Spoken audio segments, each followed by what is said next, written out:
በስመ አብ ወወልድ ወመንፈስ ቅዱስ አሐዱ አምላክ አሜን። ስብሐት ለእግዚአብሔር ለዘአብጽሐነ እስከ ዛቲ ሰዓት። ይትባረክ እግዚአብሔር አምላከ አበዊነ በቸርነቱና በምሕረቱ በይቅርታው በዘላለማዊ ጥባቆቱ መግቦቱ ሳይለየን በእድሜያችንም ይህችን ቀን ተጨማሪ ሰጥቶ ዛሬም ዘላለማዊ ስሙ በሚመሰገንበት ለልጆቹ በአንድነት በሦስትነት በረድኤት በሚገለጥበት የሰላም ድምፁ በሚሰማበት አማናዊው ቅዱስ ሥጋው ክቡር ደሙ በሚፈተትበት አባቶቻችን ያለማቋረጥ ዘውትር ስብሐተ እግዚአብሔር በሚያቀርቡበት በቅድስናው ስፍራ በምሕረቱ አደባባይ የሰበሰበን የአባቶቻችን የቅዱሳን አምላክ ልዑለ ባሕሪ አምላካችን እግዚአብሔር ስለማይነገረው ዘላለማዊ ስጦታው ተነግሮም ስለማያልቀው ፍቅሩ ስሙ ከምድር እስከ አርያም በፍጥረት ሁሉ አንደበት የከበረና የተመሰገነ ይሁን።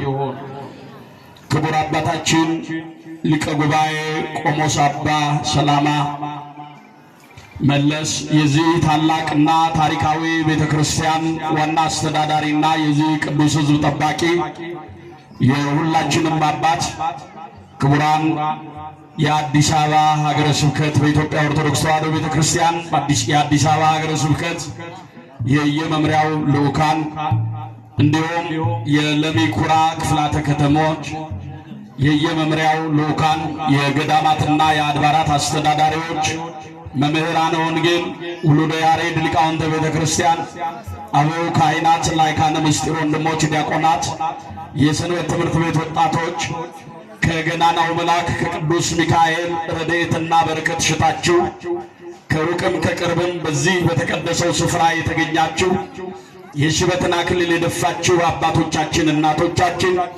በወጣትነት ማዕረግ ዕድሜ ላይ የምትገኙ እህቶቻችን ወንድሞቻችን የጌታችን የመድኃኒታችን የኢየሱስ ክርስቶስ የመንግሥቱ ምሳሌ ሆናችሁ ሕፃናት በወደደንና ባፈቀረን እስከ ሞት ድረስ ራሱን አሳልፎ በሰጠን በጌታችን በመድኃኒታችን በኢየሱስ ክርስቶስ ፍጹም የሰላምታ ቃል እንደምን ከረማችሁ? ሁላችሁም እግዚአብሔር ይመስገን በሉ። እንደምን ከረማችሁ? እንደምን አደራችሁ? እንደምን አረፈዳችሁ? በቀን ጥባቆቱ በአምላክነት ቸርነቱ ያልተለየን በበደላችንና በኃጢአታችን ምክንያት ፈጥሮ ያላጠፋን ትላንትናን ያሳለፈ ዛሬ ላይ ያደረሰን ዛሬ ላይ አቁሞ ነገን ተስፋ እንድናደርግ የረዳን እንድናመሰግነው ከመልአኩ ከቅዱስ ሚካኤል ረድኤትና በረከት ሊያሳትፈን እግሮቻችንን ወደ ሰላም መንገድ ያቀና አንደበታችንን ለምስጋና ያዘጋጀ የአባቶቻችን የቅዱሳን አምላክ ልዑለ ባሕሪ አምላካችን እግዚአብሔር ስሙ ከምድር እስከ አርያም በፍጥረት ሁሉ አንደበት የከበረና የተመሰገነ ይሁን። እናታችን አማላጃችን መልካሙን ዘመን ያየንባት ተስፋችን የኃጢአትን ባሕር ከፍለን የተሻገርንባት ድልድያችን ስለ ማዳኑ ሥራ የምንነጋገርባት ድንቅ ቋንቋችን የአባቶቻችን ጦም ዜማ የሰማዕታት አክሊላቸው የደናግል መመኪያቸው የመላእክት እህታቸው እመብዙኃን ቅድስተ ቅዱሳን ንጽሕተ ንጹሐን ድንግል ማርያም እናታችን ምስጋና ይድረሳት። አሜን በሉ እስቲ። ኧረ ይልቁንም ስንጠራው ከዓይን ጥቅሻ ፈጥኖ የሚደርስልን በቅድመ እግዚአብሔር ጸሎታችንን የሚያሳርግ ልመናችንን የሚሰማ ከመከራ ሥጋ ከመከራ ነፍስ የሚታደገን መጋቤ ብሉይ መልአከ ምክሩ ቅዱስ ሚካኤል ምስጋና ይድረሰው። እንኳን አደረሳችሁ።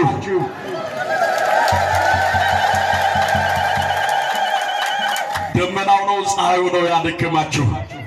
እስቲ በደንብ እግዚአብሔርን አመስግኑት። ክብርና ምስጋና ለስሙ ይሁን። በዓሉን የሰላምና የፍቅር የረድኤት በዓል ያደርግልን። ስንማር ቆይተናል። እግዚአብሔር በልዩ ድንቅ ተአምራቱ ሲነግረን ሲያስተምረን ቆይቷል። የአባቶቻችን የሊቃውንቱ ዝማሬ ወንጌል ነው። የልጆቻችን ዝማሬ ወንጌል ነው። በዚያ አውደ ምሕረት ላይ ሲነገር የነበረው የቅዱስ ሚካኤል ተአምራት ወንጌል ነው። ነገር ግን ለጥቂት ደቂቃ ለመታዘዝ ያህል በፊታችሁ ቆሜያለሁ። እግዚአብሔር መንፈስ ቅዱስ የራቀውን አቅርቦ የረቀቀውን አጉልቶ ምስጢርን ሁሉ ገልጦ ለሕይወታችን የሚረባውንና የሚጠቅመውን እንዲያስተምረን ቅዱስ ፈቃዱ ይሆንልን። በዚህ በኦሪት ዘፍጥረት ምዕራፍ 48 ቁጥር 16 ላይ ከክፉ ነገር ሁሉ ያዳነኝ የእግዚአብሔር መልአክ እርሱ እነዚህን ብላቴኖች ይባርክ ይለናል። እስቲ ሁላችንም ይህንን ቃል አብረን እንደግመዋለን። ከክፉ ነገር ሁሉ በሉ ያዳነኝ የእግዚአብሔር መልአክ እርሱ እነዚህን ብላቴኖች ይባርክ። ኦሪት ዘፍጥረት በሉ ሁላችሁ ምዕራፍ 48 ቁጥር 16 እግዚአብሔር በረዳን መጠን በእግዚአብሔር በፈቀደልን መጠን ለጥቂት ደቂቃ የምንነጋገርበት ነገረ መላእክትን የምንመለከትበት የትምህርታችን ሐሳብና መነሻ አረፍተ ነገር አሁን በተቀስነው የመጽሐፍ ቅዱስ ክፍል በኦሪት ዘፍጥረት ምዕራፍ 48 ቁጥር 16 ላይ ከክፉ ነገር ሁሉ ያዳነኝ የእግዚአብሔር መልአክ እርሱ እነዚህን ብላቴኖች ይባርክ ይላል። ቃሉን የተናገረው የብዙዎች አባት የሆነው ለነገደ እስራኤል መባረክ ምክንያት የሆነው በምሽቱና በሌሊቱ እግዚአብሔርን በፍቅር ታግሎ ያሸነፈው ከሦስቱ ከታላላቆቹ አርዕስተ አበው ተብለው ከሚጠሩት እግዚአብሔር በሰማይና በምድር ቃል ኪዳን ከገባላቸው ወዳጆቹ መካከል አንዱ የሆነው ያዕቆብ ነው። ከክፉ ነገር ያዳነኝ አለ የእግዚአብሔር መልአክ እርሱ እነዚህን ብላቴኖች ይባርክ ይላል። ዛሬ ሁላችንም በዚህ ስፍራ እግዚአብሔር ያከበረውን የእግዚአብሔር መልአክ በዚህ በሉቃስ ወንጌል ምዕራፍ 6 ምዕራፍ 2 ቁጥር 16 ላይ የጌታ መልአክ ይለዋል። ቅዱሳን መላእክት የእግዚአብሔር ባለሟሎች እንደሆኑ የእግዚአብሔር አገልጋዮች እንደሆኑ መጻሕፍት ይመሰክራሉ። ከዚህ የተነሳ ዛሬ እግዚአብሔር በዚህ ዕለትና በዚህ ቀን ቃል ኪዳን የገባለትን የሰው ልጆች ሁሉ ለማስማር የሰው ልጆች ሁሉ ይቅርታ ለማሰጠት በእግዚአብሔር ፊት ዕለት ዕለት የሚቆመው የሚያገለግለው ታላቁ የመላእክት አለቃ የቅዱስ ሚካኤልን በዓል ምክንያት አድርገን ነው በዚህ የተገኘ ነው። ታዲያ መጽሐፉም እንደሚናገረው ከክፉ ነገር ሁሉ ያዳነኝ መልአክ እርሱ የእግዚአብሔር መልአክ እርሱ እነዚህን ብላቴኖች ይባርካል። ዮሴፍ ለያዕቆብ ልጆቹን ይዞ ኤፍሬምንና ምናሴን ይዞ ለማስባረክ ወደ እርሱ መጥቷል። ያዕቆብ እንደምትመለከቱት መጽሐፉም እንደሚነግረን የእርጅናው ወራት በዘመኑ ባፈጀ ጊዜ ዮሴፍ አባቱ እንዳረጀ ተመልክቶ ልጆቹን ለማስባረክ ምናሴንና ኤፍሬምን ይዞ ወደ ያዕቆብ መጥቷል። ምናልባትም ያዕቆብ በዚህ መጽሐፍ ላይ ሲናገር ከክፉ ነገር ያዳነኝ ከክፉ ነገር የታደገኝ በመከራ ሰዓት የደረሰልኝ ከጠላቶቼ ያስመለጠኝ በመንገዴ ሁሉ የመራኝ ከክፉ ነገር የታደገኝ የእግዚአብሔር መልአክ አለ። ያዕቆብ ከወንድሙ ከኤሳው በሸሸ ጊዜ በመንገዱ ይመራው የነበረው የእግዚአብሔር መልአክ ቅዱስ ሚካኤል ነው። ከጠላቶቹ ያስመለጠው በፍኖተ ሎዛ ከምድር እስከ ሰማይ የወርቅ መሰላል ተዘርግቶ ሲመለከት ያንን ምስጢር የገለጠለት የእግዚአብሔር መልአክ ነው። በደከመ ጊዜ ያበረታው የእግዚአብሔር መልአክ ነው። ጨለማውን ያበራለት የእግዚአብሔር መልአክ ነው። ሲያዝን ያጽናናው የእግዚአብሔር መልአክ ነው። የቅዱሳን መላእክት ተልእኮ ዋነኛው መሰረታዊ ዓላማ ይህ ነው። የሰው ልጆች ጸሎት ወደ እግዚአብሔር የእግዚአብሔርን ምሕረት ወደ ሰው ልጆች ማምጣት ነው። የቅዱሳን መላእክት ተልእኮ የእግዚአብሔር ልጆች የሰው ልጆች ከክፉ ነገር መታደግና መጠበቅ ነው። የመላእክት ተልእኮ በደከምን ሰዓት እኛን ማበረታት ነው። ከእግዚአብሔር ዘንድ የሚላኩ ቅዱሳን መላእክት ተልእኳቸው ይህ ነው። ከነርሱ መካከል መልአከ ምክሩ የመላእክት አለቃ ቅዱስ ሚካኤል በዋናነት የሚጠቀስ የሰው ልጆች በመርዳት የሚታወቅ የእግዚአብሔር መልአክ ነው። ለዚህ ነው ታላቁ በምርኮ ዘመን በባቢሎን ምርኮ ዘመን በዛ በችግር ወቅት ለሕዝበ እስራኤል መጽናናት የሆነ በኢየሩሳሌም መፍረስ በሕዝቡ ስደት መካከል እግዚአብሔር ያዘጋጀላቸው የምርኮ ዘመን ነቢይ የነበረው ዳንኤል ሲናገር እንዲህ ይላል። ከዋነኞቹ አለቆች አንዱ ሚካኤል ሊረዳኝ መጣ አለ። ማን ሊረዳኝ መጣ?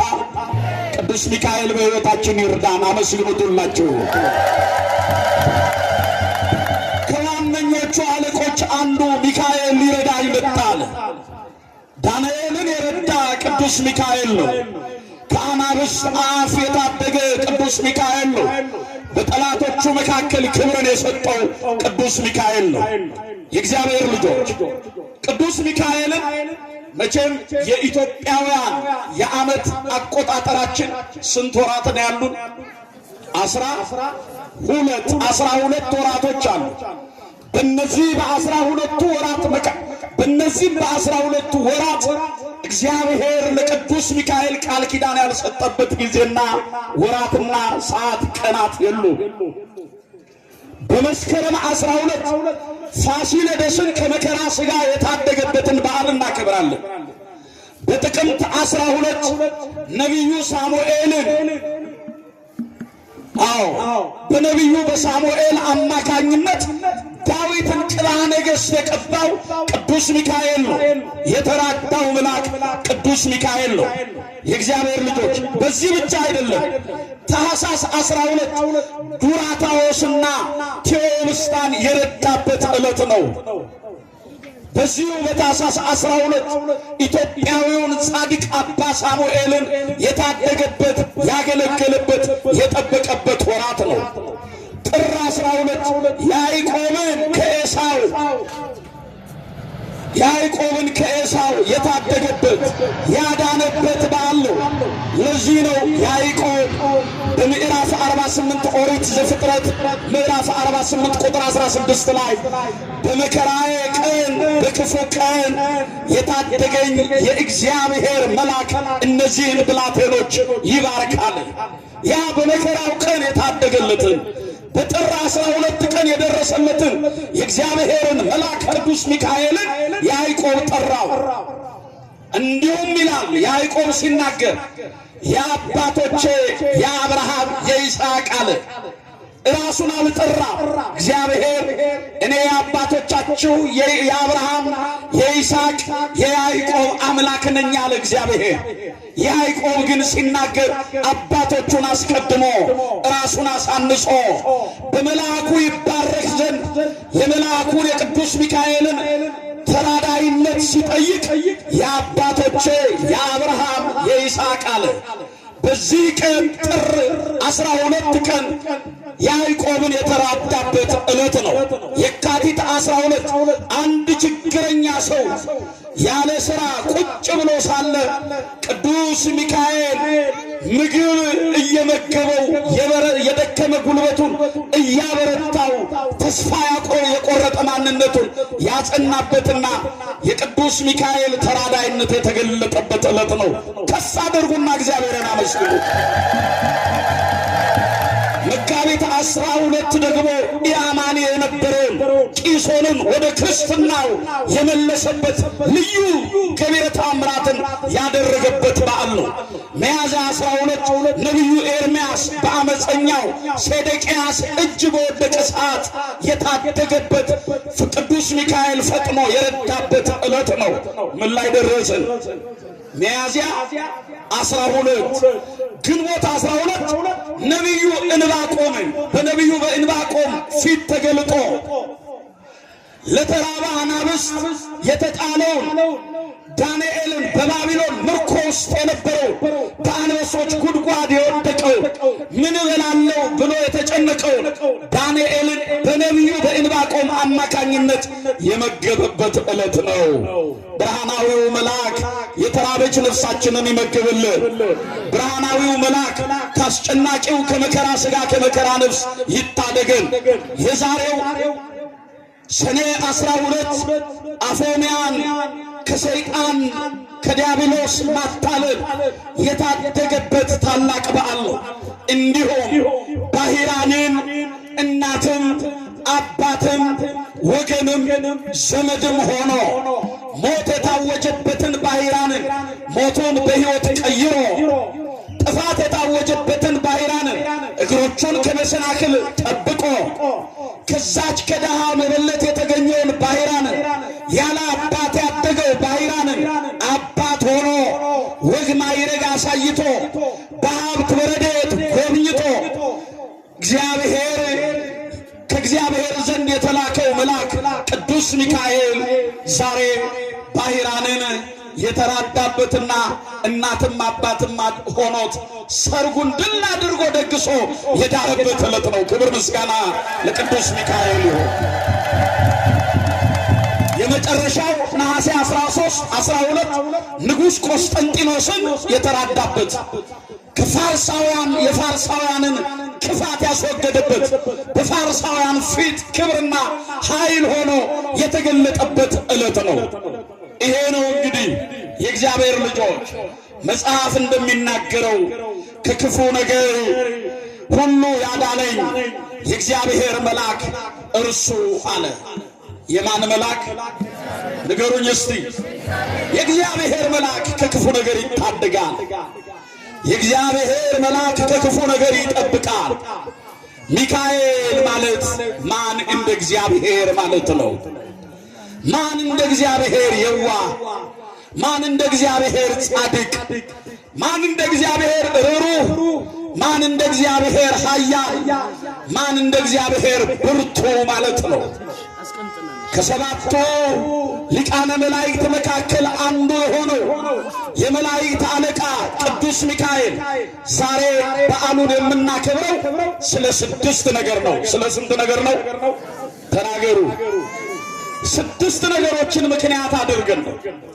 የመጀመሪያውና ዋነኛው በዛሬ ዕለት የቅዱስ ሚካኤልን በዓል ስናከብር በዓለ ሲመቱን ነው። ምኑን ነው አልኳችሁ? አዎ ቤተ ክርስቲያን የቅዱስ ሚካኤልን በዓለ ሲመት በሂዳርም በሰኔም በዚህ ቀን ቃል ኪዳን በተገባለት ቀን ታከብራለች። ቅዱስ ሚካኤል የተሾመበት ዕለት ነው ብለን ስንል አንዳንድ ሰዎች ቢሾሙ ቢከብሩ ለመገልገል ነው። ለምንድን ነው አልኳችሁ?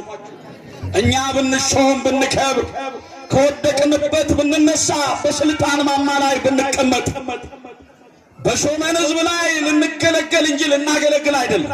እውነታው ይሄ ነው። ቅዱሳን መላእክት ሲሾሙ፣ ቅዱሳን መላእክት ሲከብሩ ሕዝቡን ሊያገለግሉ ነው። ቅዱስ ሚካኤል የተሾመው ስለ ሕዝብ ልጆች ሊቆም ነው። እንዲህ ተብሎ ነው የተጻፈው በራዕየ ዮሐንስ ምዕራፍ 12 ላይ ስለ ሕዝብ ልጆች የሚቆመው ታላቁ አለቃ ሚካኤል ይነሳል አለ። ክብርና ምስጋና ለስሙ ይሁን። ስለ ሕዝብ ልጆች የሚቆመው ጸሎታችንን የሚያሳርገው በእግዚአብሔር ፊት የሚቆመው ሲል መቆም የሚለውን ቤተክርስቲያን ልዩ ትርጉም አብዝታ አስፍታ አምልታ ትናገራለች። መቆም ማለት ማማለድ፣ መቆም ማለት ማስታረቅ፣ መቆም ማለት ይቅርታን ማሰጠት ነው። ቅዱስ ሚካኤል በእግዚአብሔር ፊት የሚቆመው ስለ ሕዝብ ልጆች ፊት የሚቆመው ስለ ሕዝብ ልጆች በእግዚአብሔር ፊት የሚቆመው ቅዱስ ሚካኤል ሊያማልደን ነው። ምን ሊለን ነው? ተናገሩላችሁ። ሊያስታርቀን ነው። ምን ሊለን ነው? ይቅርታን ሊያሰጠን ነው። ስለ ሕዝብ ልጆች የሚቆመው ታላቁ አለቃ ሚካኤል ይነሳል። ዘንዶና ሰራዊቱ ሚካኤልን ተዋጉት፣ ነገር ግን አልቻሉትም ነው የሚለው። ክብር ለቅዱስ ሚካኤል ይሁን የእግዚአብሔር ልጆች። ስለዚህ ዛሬ የምናከብረው በዓለ ሲመቱን ነው። በሁለተኛ ደረጃ ዛሬ በግብፅ እግዚአብሔር በወዳጆቹ መካከል የቅዱስ ሚካኤልን ድንቅ ታምራትና ሥራ የገለጠበትና በዛሬው ዕለት በቅዱስ ሚካኤል ስም የታነጸው ቤተ መቅደሱ ቅዳሴ ቤቱ የሚከበርበት ታላቅ ዕለት ነው። ዛሬም እንዲህ ባማረው በንቡ ቅዱስ ሚካኤል ተገኝተን ይህንን መልአክ እንድናከብር የረዳንን ጌታ ከፍ አድርጉና መስግኑት። በሦስተኛ ደረጃ ዛሬ ቅዱስ ሚካኤልን የምናከብርበት መሰረታዊው ዓላማ ቅድስት አፎምያ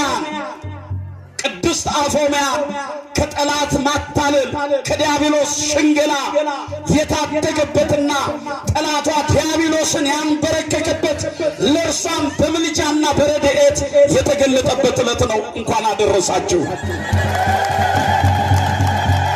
ቀደም ሲል እንዳልነው በአራተኛ ደረጃ በዛሬው ዕለት ባህራንን የታደገበት የሞቱን ደብዳቤ በሕይወት የቀየረበት። ዛሬ ብዙ የሞት ደብዳቤ ያለው ኦርቶዶክሳውያን ብዙ ሰዎች ተስፋ ቆርጠዋል። ጠላታችን ዲያብሎስ በእኛ ላይ ሞት ያውጃል። የብርሃን መልአክ እየመሰለ እየተገለጠ ሐዋርያው ቅዱስ ጳውሎስ ተናግሮታል። ሰይጣንን የብርሃን መልአክ እስኪመስል ድረስ ራሱን ይለውጣል ያለው። እውነት በሚመስለው ሐሰት በተሞላው ሕይወትና መረጋጋት በጠፋው ዓለም ላይ ዛሬ ጠላታችን ዲያብሎስ ሞትን ያውጃል። በየሆስፒታሉ ተስፋ የቆረጡ በየጸበሉ ስፍራ ያዘኑ እግዚአብሔር ይማርህ እግዚአብሔር ይማርሽ የሚለውን ድምፅ የናፈቁ የሞታቸውን ዕለት የሚጠባበቁ ብዙ ወገኖች አሉ። የሉም? ተናገሩ እንጂ የሉም ወይ? ቤት ይቁጠራቸው ደጃቸውን የዘጉ ነጭ ለብሰው የተራቡ ቀን ዘንበል ያለባቸው ቀና ብለው የእግዚአብሔርን ቀን የሚጠብቁ ብዙ ወገኖች አሉ። ሞት የታወጀባቸው ግራ ቀኛቸውን ሲመለከቱ ጠያቂ አጽናኝ የሌላቸው ትላንት እጃቸው ለምጽዋት ይሰነዝር የነበረ እጅ ዛሬ ምጽዋት የሚቀበል ብዙ ወገኖቻችን አሉ። ሞት የታወጀባቸው ቅዱስ ሚካኤል ይድረስላቸው። አሜን በሉ። ባሕር በተባለው ዓለም ላይ ከባሕር የተገኘው ባሕር በተባለው ዓለም ላይ ታሪኩን የቀየረ ታሪኩን የለወጠ ቅዱስ ሚካኤል ባሕር በተባለው ዓለም ላይ ባሕራንን ሆነን ተቅበዝብዘናል። ባሕራንን መስለን ግራ ገብቶናል። ባሕራንን መስለን ጎሎብናል። እንደ ባሕራን ተስፋ ቆርጠናል። ታሽገናል። እንዳንናገር እንዳንመሰክር ጠላታችን ዲያብሎስ በእኛ ላይ ለመሰልጠን አቅዷል። ነገር ግን የእግዚአብሔር ልጆች በእግዚአብሔር ፊት የሚቆመው ታላቁ አለቃ ቅዱስ ሚካኤል የሰውን ልጆች ለመራዳት የሚፈጥነው ቅዱስ ሚካኤል በዛሬው ቀን የተዘጋውን ባሕር ከፍቶ እግዚአብሔር ከባሕር ላይ አውጥቶ በመልካሙ ስፍራ ላይ አስቀምጦ ብሎም ደግሞ የእግዚአብሔር ልጆች በመጨረሻም በሀብትና በረድኤት አክብሮ የተናቀውን ባሕራንን ያከበረበት የሞቱን ደብዳቤ በሕይወት የቀየረበት ታላቅ ዕለት ነው። በዚህ የተነሳ ዛሬ ባሕራንን የታደገበት ታላቅ በዓል ነው። በመጨረሻም ቅዱስ ላሊበላን ወደ ሰማይ ያሳረገበት ዛሬ ኢትዮጵያዊው ጻድቅ በዘጠነኛው መቶ ክፍለ ዘመን የተነሳው ንጉሥም ካህንም የሆነው ከአንዲት መጥረቢያ 11 ውቅር አብያተ ቤተ ክርስቲያንን የሠራው ቀን እሱ የጀመረውን ማታ ቅዱስ ሚካኤል ይፈጽምለት ነበረ።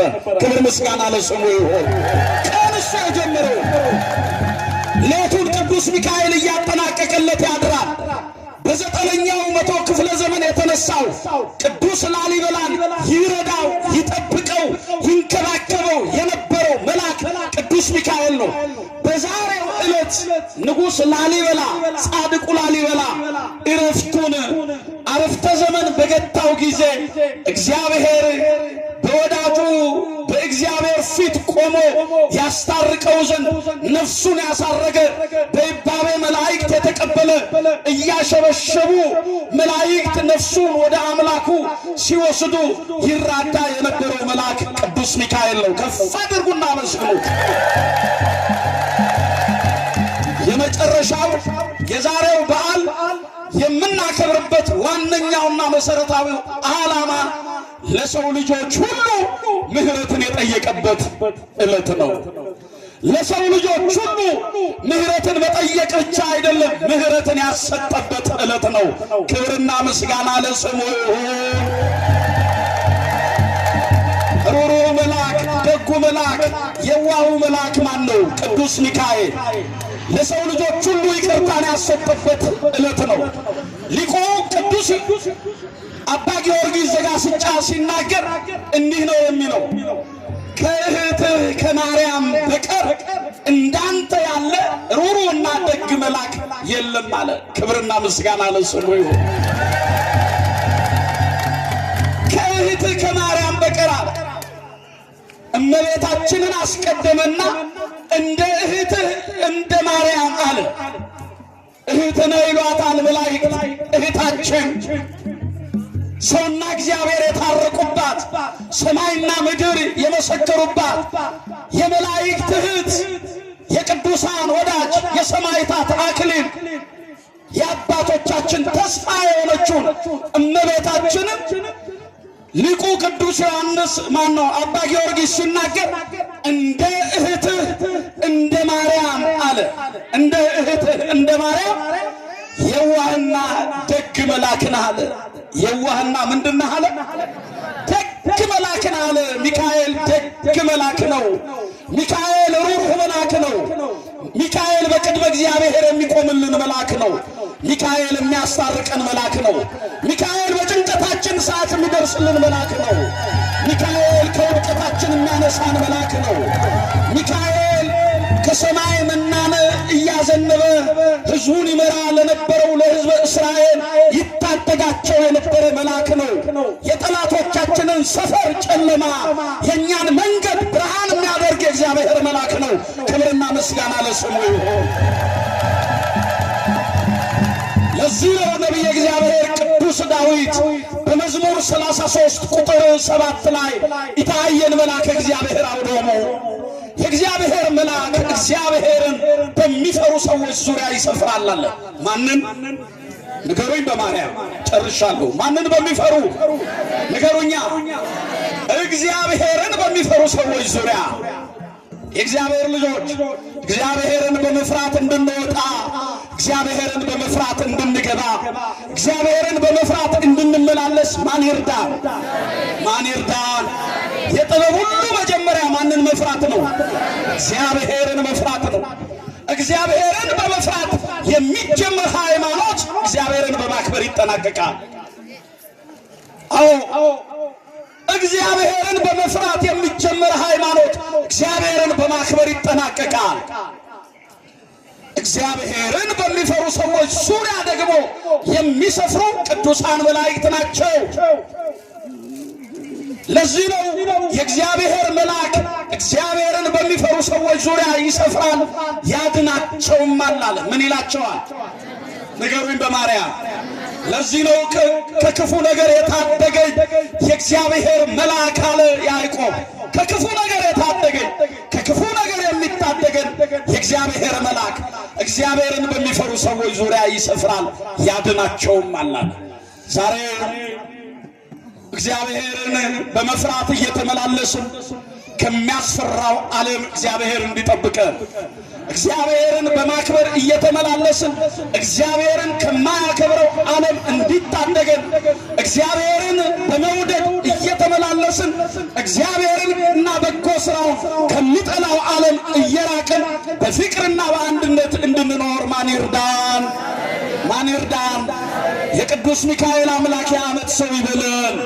ዛሬ ምድሪቱ በአራቱም ማዕዘን የተባረከችበት የዋው መልአክ ቅዱስ ሚካኤል በአዝርት ላይ በምድሪቱ ላይ በአፍላጋቱ ላይ እንዲሁም ደግሞ በሕፃናት ላይ በአረጋውያን ላይ በሰው ልጆች ላይ ሙሉ የተሾመው ጸሎታችንን በቅድመ እግዚአብሔር እንዲያደርስ ወደኛ እየበረረ የሚመጣው የእግዚአብሔር መልአክ በመንገዳችን ሁሉ እንዲቀድምልን ፈቃዱ ይሆንልን።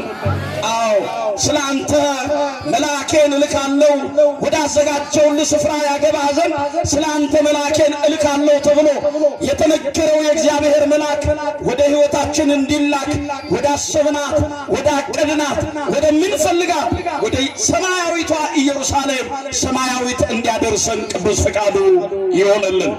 የመከረን ያስተማረን የአባቶቻችን የቅዱሳን አምላክ ልዑለ ባሕሪ አምላካችን እግዚአብሔር ምስጋና ይድረሰው። ከፍ አድርጉና እግዚአብሔርን አመስግኑ። ድገሙት እልልታውን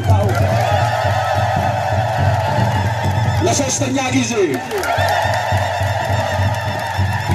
ማን የተመሰገነ ይሁን? ተናገሩ። ማን የተመሰገነ ይሁን? ተመስገን በሉና እግዚአብሔርን አክብሩት።